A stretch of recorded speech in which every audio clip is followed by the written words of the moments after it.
mai gândești, draga mea, că țara noastră tot are nevoie de doctor. Ei, mamă, nu mai dau înapoi. Și apoi nu fi tristă. Plec pentru o viață mai bună. Și bani voi face și pe mătalea să te ajut. Că cu pensiile astea din Moldova nu duci mult.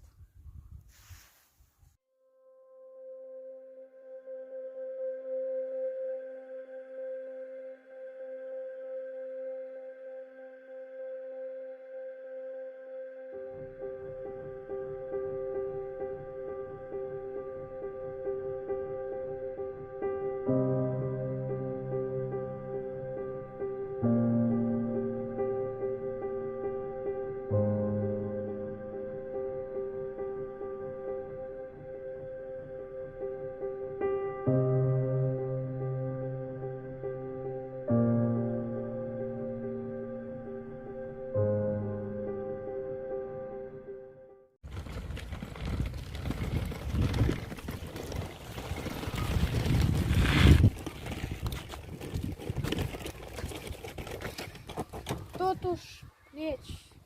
Nu te mai răspunde. Plec pentru o viață mai bună. Dar medicinala ce mi-ai făcut?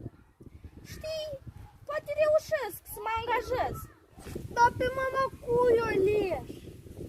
Pe mama mă voi ajuta cu bani. Dar ce trebuie banii tăi? Unde are nevoie de tine?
O, mamă, dulce mamă, din negură de vremi, pe freamătul de frunze, la tine tu mă chemi.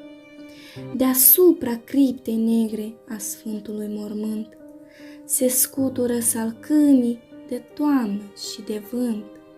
Se bat încet din ramuri, îngână glasul tău, mereu se vor tot bate, tu vei dormi mereu.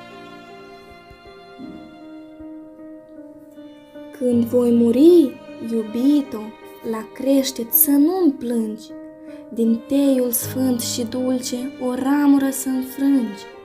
La capul meu cu grijă, tu ramura să o îngropi, asupra ei să cadă a ochilor tăi strop. Simțind-o voi odată, umbrind mormântul meu, mereu va crește umbra, eu voi dormi mereu. Iar dacă împreună va fi ca să murim, să nu ne ducă în tristă zidiri de țintirim. Mormântul să mi-l sape la margine de râu, ne pune în încăpere aceluiași sicriu. De-a pururea aproape vei fi de sânul meu, mereu va plânge apa, noi vom dormi mereu.